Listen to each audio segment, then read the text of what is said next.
Well, anyway, but when the guys arrived here, they were in mud-caked uniforms with dysentery, with gangrene, with no clothes. So actually, the first thing the Countess did was gave them really beautiful pyjamas, dressing gowns, and a footman saying, "What would you like for a paper?" It was the most extraordinary thing. Yeah. So there's a lot of parallels between the house's history or the castle's well, history. Julian knows because he told me that this was actually a hospital. He's got a convalescent home. Yeah. We had an operating theatre here. So I've just actually got completely into what actually was happening, and also the nursing, which is so relevant today in terms of cleanliness, sterilisation, goodness knows what. And apparently the fifth Countess was in London at a theatre, and there was a play about Louis Pasteur, and in one part of the play the actor hadn't she's sterilised those instruments. She leapt up from the audience because he hadn't done it properly, so she never went away from being top matron here. Yeah. She had her own uniform. No, she was an extraordinary woman. So I'm lucky. We were. No, it's fine. No, it's fine. No, carry on. I'm Catherine from No. You can carry on. Oh, right. I've done a behind the scenes Hi sort of piece. Right. I just wondered, what's the impact been of Downton Abbey on the house? Well, we're just so much better known. You say Highclere Castle, and wherever you are, whether it's Newbury or London, and so that's Or Los fantastic. Angeles or New York even? Well, yes, I haven't tried it over there, but I will. But in that way, in terms of visitors, we have constrained opening visitor time, so we're not sadly like Castle Howard or Blenheim, where you see another 100,000 visitors. We have obviously seen a very nice increase, but we have a top line to it because otherwise we'll trash the house. So I don't want more than 800 or 900 visitors a day. Whereas for Carnival and ITV, if they sell another 10,000 DVDs, they're thinking fantastic. Whereas if I had another 10,000 visitors, thinking, oh my God. Yes, think of the law. So it's quite interesting, which in a sense, Ollie, thank you very much, is why I've tried to write a book about it, to try to broaden this house, to take advantage of the Downton effect. And so, with the public come, do they go into the rooms that we see in Downton Abbey? Yes, they do. Yes, they do. Yeah. But this is normally our library, and it's got I ropes see, round right. and red ropes. And I've put on the coach our souvenir guidebook and stuff like that, so you've got that anyway, and you can see how it's set out. And we have guides in all the rooms, just like in a normal stately home. We've done all that, and I've opened all the bedrooms because I've refurbished lots of them. So that's always of interest. But it's an extraordinary phenomenon now, isn't it? And it's a I know. global one. I mean, And did you were have all any waiting sense- for Maggie I- Smith's next slide, weren't you? I could just tell it. Oh, it's laughing, it's come again. She's just, Julian loves writing for her. I know, those lines are fantastic. And she's just so good at saying them, Yeah. so it's great. But did you have any sense, I was going to get around to say, of how big it would get? I mean, did you know what you were buying into? No, I mean, we thought that, I know Julian to like them because even so, we were unprepared for the size of invasion into the house because, I mean, there was a crew of 90 to 120 and there was everybody else on top. So it was, when they started telling me the numbers of articulated lorries and white vans, you did gulp and kind of pretend it was fine. It's like a little village up in the car park, There's isn't nothing it? like a little about it, Yeah, but it's it a was big like village. a village everywhere. So it was huge. I mean, there are 90 cars parked out there. I mean, it's... And what do you do while they're here? Are you sort of No, well, our looking over bedroom's up shoulders, there. or are you No, you're in we- your rooms? No, we've our bedrooms up there, so we let Yeah. them in the morning because it's a long day for our staff too. They're office staff, Yeah. so we let them in at 7 o'clock because we're here, and close the castle down at night. We've just found a way that works, and then our staff do shifts, whereas their crew are often working really long hours. Yeah, How long did the process before they started filming? How long was that? Before presumably there was a fair amount of talking that took place in terms of. Well, how they were Julian gonna wanted to bring it here to start with, so that was very positive. Because you do lots of recce's and get quite excited, and you know it. Did you know disappears. Julian? Yes, he's stayed here many times, so he knows how the house works. He knows where the butler comes from. So You it's get the feeling he'd tick this off as a place. I will write It something. is, Say, yeah. but he's loved the house, and he's said Yeah. that many times. So Yeah. that's where that's to be honest one of the strong reasons. So that gave us a head start over other houses, and he wanted something, really enormous. There's 200 or 300 rooms here. He wanted a statement, the epitome of English success in the Edwardian period, because then you can see what happens as you go through the First World War and out. So luckily for us, he didn't want the Jane Austen Manor House, which has been so popular for the last... But it's visually very different to a Georgian pile, isn't it? It's, Yeah. It's yes. So that's kind of where that came from. And then again, he knows some of the history because that's my love. I guess I'm historian Moncke, and I've been writing on and off bits and pieces. So I have researched my 5th Earl and Countess and know them quite well. And then ITV actually helped me get to Hodder Sturton, for whom I wrote this book in 6 weeks to publish in September. Because again, for us as a house, I felt this was an opportunity. We're in partnership with Downton to run them alongside each other. What's the book called? Lady Almina and the Real Downton Abbey. Oh, I see. Because Almina was illegitimate daughter of Alfred de Rothschild, so she was our own heiress in 1895. Oh, I see. So we've got our heiresses, we've got our does the marriage work or doesn't. It's our own house anyway. We've got our rather lot more footmen and the butler and the cook, and this was her cookbook, which I was showing Leslie Patmore. So we've got all the 22 footmen and those sorts of details and the 25 gardeners, and then I take them into the fact what actually did happen and how this family then did its bit. Can you give me a picture of what it was like in the house during the First World War when it was, it was used as a convalescent or as a No, hospital? it was a proper As a hospital. proper hospital, right. Because Lord Kitchener, which is actually where I've started, given Emma Kitchener Fellows, which is hilarious, came to lunch here in June. And Almina said, I want to turn this house into hospital. I want your approval because I want everybody to know about it, to be on the first list out from Southampton. So he said, absolutely delighted, blah, blah, blah, and off he went. And they also knew Sir John Cowans, who was Quartermaster General. So he was on the general staff, so one of the key people in the First World War. One of the unsung heroes in many ways. So in September, this house opened. She transformed it into hospital with her father, the Rothschild money. I mean, unbelievable. She created one of the bedrooms into an operating theatre. She staffed it with 30 nurses, full-time doctor, and she shipped down surgeons from London as and when she needed them. She had 20 full-time officers here. She actually did something different from what you see. She put them all in her own beds. They were guests in her house. She welcomed them into her house, and you've got these letters from them saying, I'm sleeping in beautiful sheets and my head is on a proper pillow and I'm woken in the morning and I look over a paradise of England, which is what I'm fighting for, and the butler would serve them breakfast in bed. The nurses were very pretty, usually Irish, and she operated and nursed them back to health. The first thing she did as they arrived said, tell me who your relatives are, where's your mother and father, and she wrote them a telegram. So she telegrammed off to their parents. I mean, she was an extraordinary woman. So I wanted to write this book anyway, but what this has given me a chance to do is say this is an extraordinary woman who actually took nursing to not a bloody statistic. It was, how are you? How can I make you better? I'm going to nurse you. The nurses would sit by them, play cards with them, read books to them. This was their day room. That's certainly They missing ate from up there. today, isn't it? So in a sense, that's all spurred me on. Yeah, So yeah. that's the backbone. And then Aubrey Herbert, the 5th Earl's brother, was completely blind and went off to Mons, Gallipoli and Kut. So I follow him as he went out to these extraordinary battles and came back. And their son, the next Earl, went off to Iraq. So I've got everybody coming and going. The gardeners go out to Iraq and sadly some of them die. Some of them go out to France and die, and the patients come back here. How has Downton Abbey affected Highclere financially? Because before the programme started, did you say you needed £11 million for Well, no, that's refurbishments got and completely things? out of hand. I mean, frankly, we weren't doing that badly. We've got a very nice wedding business and everything else. This has obviously helped because we don't have to advertise for visitors. They can't. Yeah. Okay, and I say we've got enough There's papers. an advert every Sunday night for an hour. Exactly. Shut the door. So that's fantastic. But what we're looking at is the fact that actually, I hope this looks fairly well done. I've redone a lot of bedrooms. I'm continually doing it. But when you look out at all the follies in the grounds, there's a folly there. There's another 8 or 9 follies. They're part of our English landscape. There's a medieval barn, which is from 1485. To repair the medieval barn is about £3 million. Okay, we don't have a use for the barn. It's part of our heritage as a nation. We own it. We're responsible for it. That's part of what we need £11 million for. And there's some brown belt land, and if we build 4 or 5 houses on them, you'd think we're building a bloody village, then we can use that money, and we're saying we are going to ring fence that money and apply it to, say, the barn.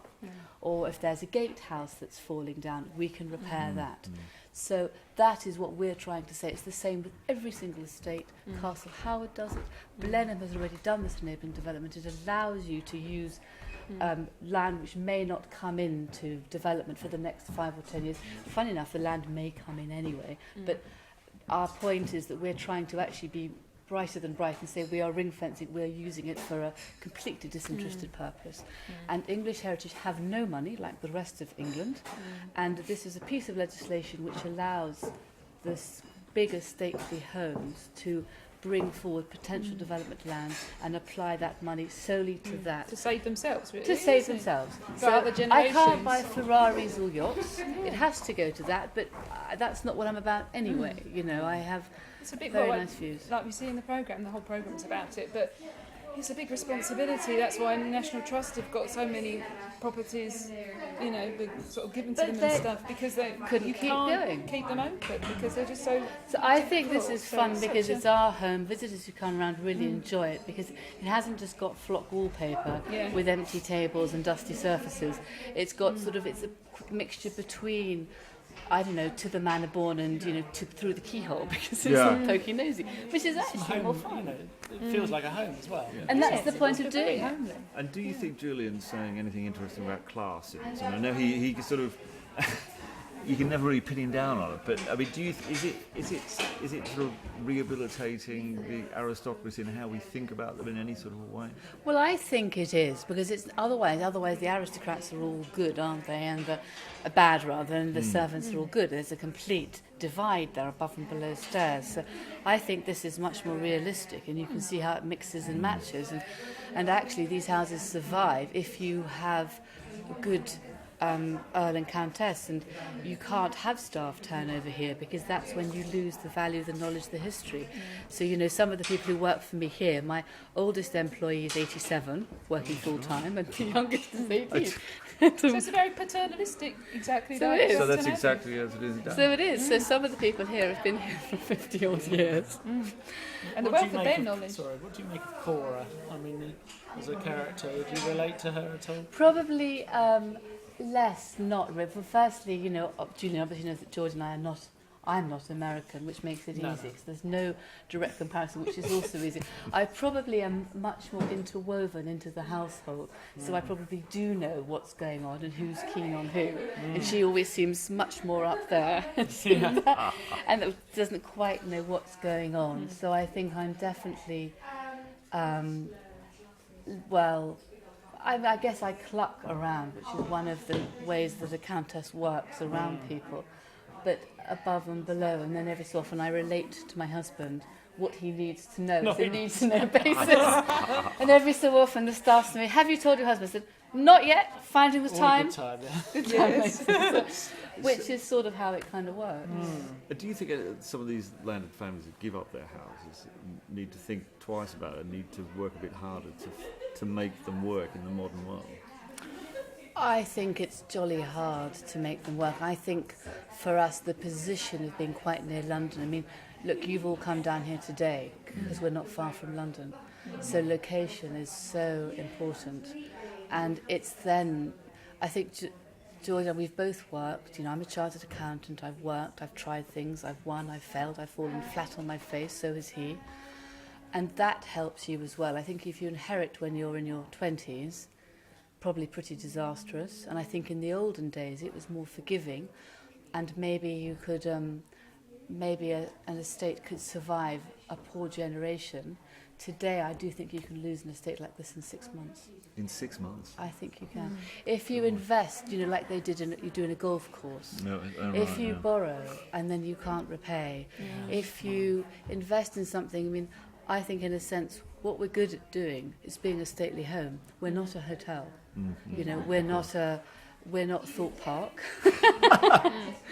We're not the Still, British Museum yet. Got all the follies. I mean, Right. if you joined all the follies together. So, but it's trying It's terrible. it's trying to keep changing, but also Yeah. kind of keep in with the history. So it's a really interesting because it's a very difficult business model because our costs are up here, in our revenue margin, it's all on the I margin. suppose they're all unique business models, aren't they? Because you can't apply the success of your house to different other. You go. Well, we all want talk our about down. it. You know, do you? we have a kind of internet They must work. be very A self-help envious. sort of group They must be for- very Yeah, envious. well, I know of Anna what, Rutland of who what's runs happened Beaver, here, and you kind of know some of the other, you know, people who run And what do they different think homes. about what's happened here? I mean, they must. We're jolly lucky. Yeah, I bet they're jealous. Are you allowed to use it for any other filming, or have you got an agreement? Oh, that no, we can, yeah. Yeah. I'm completely shameless about that. But having said that, it's become quite iconic, and they used the silhouette of our house, obviously, up and down. Yeah. Fun enough, we have had other recce's here, which have completely amazed me, because I thought it's so iconic, we wouldn't necessarily get them. Yeah. So I realised, having got in there, we were tied to their coattails, and you know, you pray to God the Have coattails. you turned any Yeah. projects down that you could tell us about that you thought weren't We've turned appropriate? some spoofs down, which we don't want to be associated with. Downton Abbey spoofs, or just Oh, no, just no. Just, you know, kind Oh. of crazy spoofs which get into newspapers or for other things. No, we do turn business down, and we do look at what we're doing, and my husband's more likely to take the cash and I'm more likely to turn it down. So we have an argument about the middle. He looks at You're the the numbers. accountant, so that's all Yeah. right. No, but he looks at the figures and I look at the feel of it. Yeah. Well, it's protecting sort of the brand of Highclere, isn't Yes, it? I think that's right. Because in the end, we all discuss it. You know, and our general manager here is John Gunter, who's not here today, is fantastic. So we all have heated discussions. Every so often, he said to me, "Lady Carnarvon, you asked me to do many things, but this may be a step too far." And then I said to Geordie, "You're going to lose John and I. Can you think about this, please?" Yeah. So, And it was funny earlier because they joked about, well, I don't know if it was a joke, about a sixth series. I mean, would you... well, Peter contemplate that? How Fincham far- last year, one of you asked Peter Fincham at the last year one in London, saying, "How many do you think you do?" And he stood up and said, 18. And I thought, oh my God.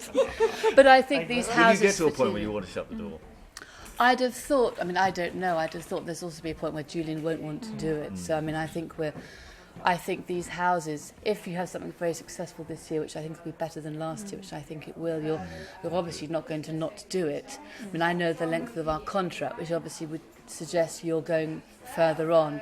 And the Second World War is also a fantastically emotive time, and it sits there, doesn't And what it? was happening here during the Second World War? It was a temporary home for evacuee children. Oh, that's a lovely story as well. It's always like a- Well, I don't know much completely about ready-made. Yeah, it's wonderful. The thing is, I don't really know much about it, and I'm not sure how well it went, because the fifth Countess was really hands-on, and I feel so delighted to look back and find one of the most extraordinary women of the time who lived here. And then obviously her husband was pretty special, because he then was out in Egypt discovering Tutankhamun's tomb.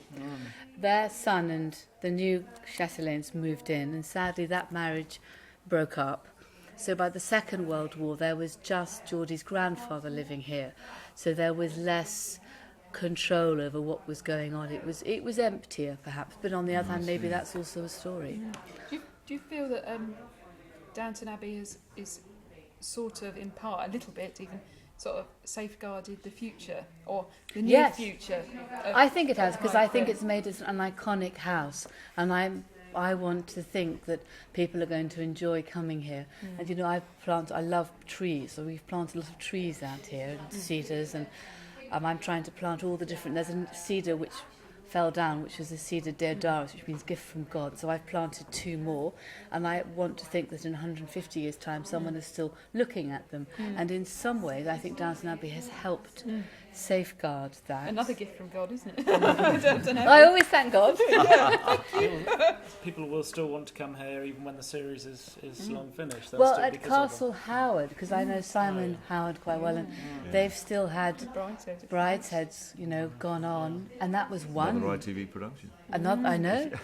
Extraordinary. That was ITV so is saving brave. the stately homes of That's- England. that's quite- So, yeah, one by one.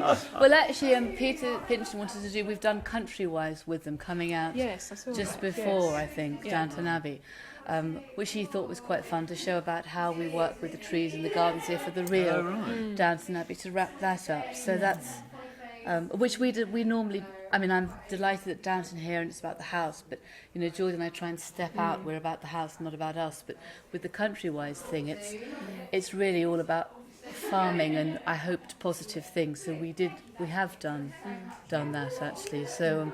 And it's such a beautiful landscape. So, we ride through bluebell woods to start with. The main thing was not to fall off and look flunk off. Yes, exactly. Make the outtake. How much have the visitor numbers gone up since it's... Well, they have. I mean, the thing is, again, we have a lid on it because we always had 8 or 900 people on a Sunday. It's a good day. What we've had is then Monday, Tuesday, Wednesday, Thursday are much stronger as well when it used to be weaker. So it's strong over all those days. So they have gone up. But again, I have a ceiling on the computer system whereby I won't have more than sort of 6 coaches on a Sunday because we have more walk-ups and 10 coaches on other days. So you end up losing people. I mean, are you tempted to open for... obviously you can't open while they're filming, but are you sort of tempted to open for more days?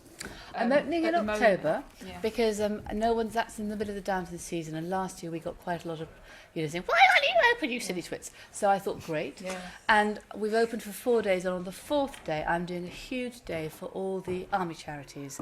I thought I want to give back because we've all had a magic carpet.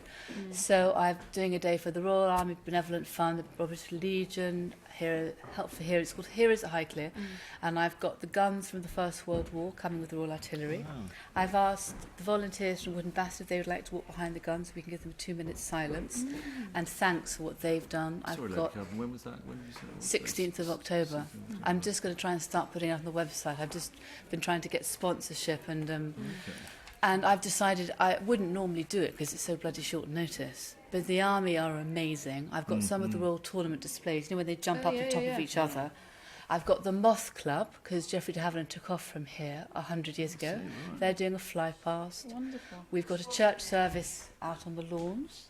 I've got field hospitals, Florence Nightingale, Ferris wheels from 100 years ago, vintage cars, everything. I just thought, give back. Yeah. And I've asked all the cars from Downton Abbey, I've been going around saying, I hope you bloody come on that day, because it's all made of a video star. Oh, we must do a piece on that. So No, it'd be great. But also, some of the sort of background artists who are playing amputees and things are former soldiers, aren't they? We've asked them to come here, and I'm turning my ha-ha into a trench.